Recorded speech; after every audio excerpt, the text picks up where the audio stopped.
Bonjour à tous, on se retrouve pour ce nouveau Actu Nouveauté qui malheureusement a mis du temps à sortir, mais maintenant je vais essayer d'en faire un minimum un par semaine, donc tous les samedis.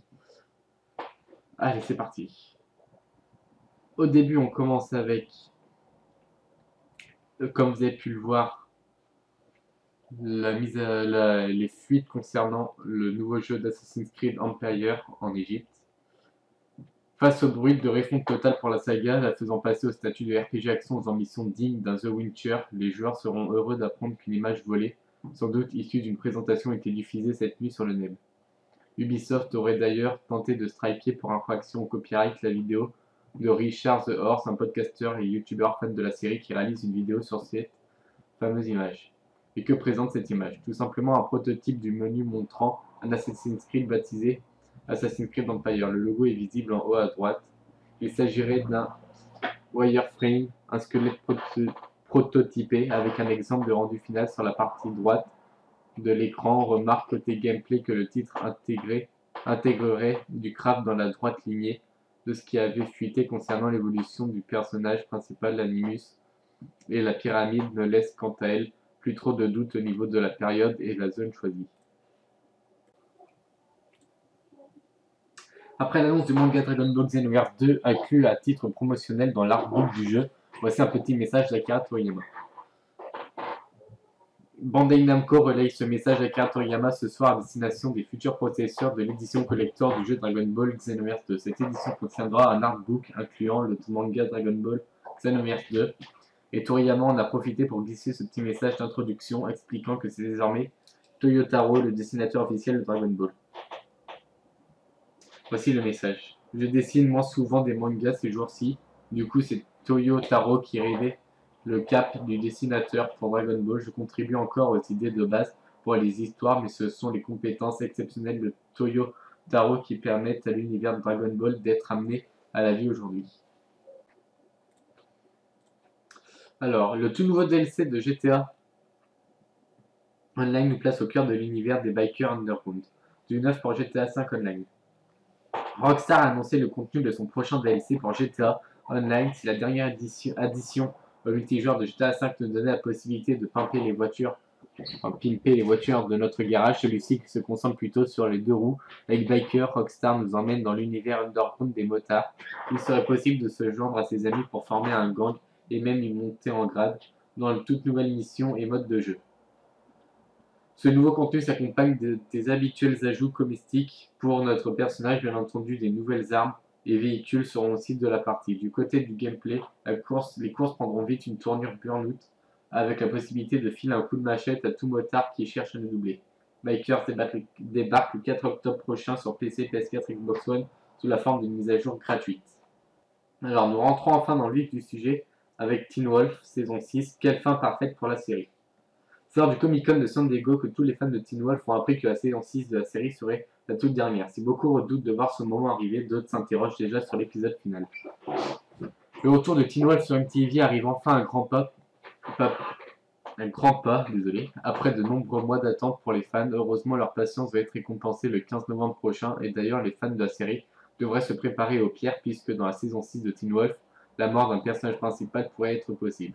C'est en tout cas ce qu'ont insinué Ian Bohen et Tyler Hoechlin ce week-end lors d'une convention qui a eu lieu à Paris alors qu'une rumeur circulait sur Twitter que Scott, Lizzie ou Styles allaient mourir. Les deux acteurs ont tenté tant bien que de mal de répondre aux interrogations des fans. La mort d'un personnage principal est presque commune dans Teen Wolf alors qu'il sait que cette ultime saison nous réserve quelle fin serait parfaite pour les tout derniers épisodes de Teen Wolf. Lors de cette même convention, l'interprète de Peter Hall a donné sa fin parfaite pour le show. Tous les grands fans de Teen Wolf redoutent la fin de la série, surtout le dernier épisode qui espère à la hauteur du show. Lors de la convention de ce week-end et lors d'un panel avec Ian Bohen, un fan n'a pas hésité à demander à l'acteur la fin parfaite qu'il imagine pour la série. C'est sans hésiter que Ian Bohen a dévoilé qu'il verrait bien Scott ou Styles en train de parler ensemble. Scott appelle Styles par son vrai prénom que l'on ne connaît toujours pas et que l'on devrait découvrir lors de cette nouvelle saison, tout comme les nouvelles alliances qui vont se former dans la saison 6 de Teen Wolf. Styles lui répond que c'est la première fois qu'il entendait l'appeler ainsi, et Scott lui répond alors « Je sais ». Pour lui, sa fin parfaite serait celle-ci, une fin adorable qui repose sur l'une des relations les plus fortes de la série. Ian Bohen a aussi précisé que personne du cast n'était au courant de l'épisode final du show, et d'ailleurs le tournage de la seconde partie de saison devrait reprendre dans quelques jours. Rendez-vous le 15 novembre sur MTV.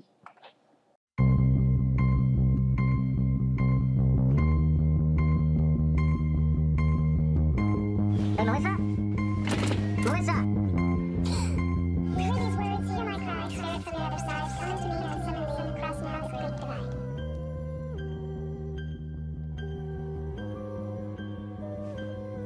Look, I am.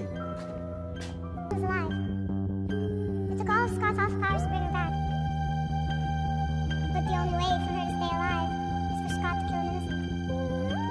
A witch can only ever channel so much power.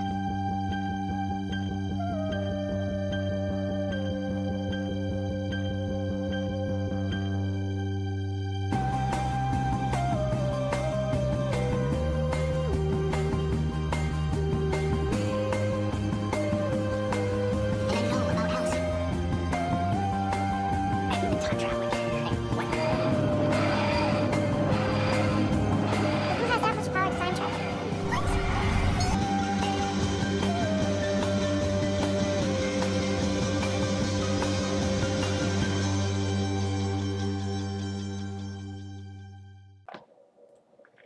Alors, The Walking Dead saison 7, Laurent Cohan révèle l'arme la plus dangereuse de Negan. Jour 23 avant l'arrivée de la saison 7 de The Walking Dead sur AMC, et en attendant jusque-là, Laurent Cohan tease un peu la suite. AMC continue la promotion pour la saison 7 de The Walking Dead dans laquelle Michonne va devenir dingue après Danny Greer, qui s'est confiée au comicbook.com. Elle n'est pas la seule puisque Laurent Cohan a aussi pu nous en dire plus sur la suite sur son personnage Maggie Green et surtout sur l'arrivée de Negan dans la prochaine saison. Pour la jeune actrice, la batte cerclée de barbelés Lucille n'est pas forcément l'arme la plus redoutable de Negan. La chose la plus dangereuse, c'est lui. Ce qu'il est, c'est d'autant le plus terrifiant, il arrive à cerner les gens très rapidement, c'est vraiment quelqu'un qui sait lire les gens malgré sa personnalité horrible. Comme quoi être psychopathe avéré n'empêche pas d'être aussi fin psychologue, on a tendance à être d'accord avec Laurent Cohan, qui pense que c'est son arme la plus redoutable en s'immisçant dans l'esprit des gens. Negan trouve un moyen de terrifier et de contrôler. On ne savait pas que Negan était un sadique qui prenait autant de plaisir à torturer les gens. Pour moi, c'est comme une menace sous-jacente qui était là depuis le début, mais qu'on n'avait pas vu venir, et maintenant il se dévoile et il est impossible à éviter. Vous savez, c'est comme ces petits oiseaux qui vivent sur les dos des taureaux. C'est ce qu'elle dit. On était là, on ne s'est jamais rendu compte qu'on se reposait sur le dos de cet énorme taureau effrayant et on est complètement retourné. Voilà une description assez imagée de la situation de Rick, Maggie, Glenn et des autres à la fin de la saison 6. Au cas où ce ne serait pas suffisant, Laurent Cohan conclut en disant que Negan ne veut pas juste avoir un impact sur le monde, il va transformer de tout au tout.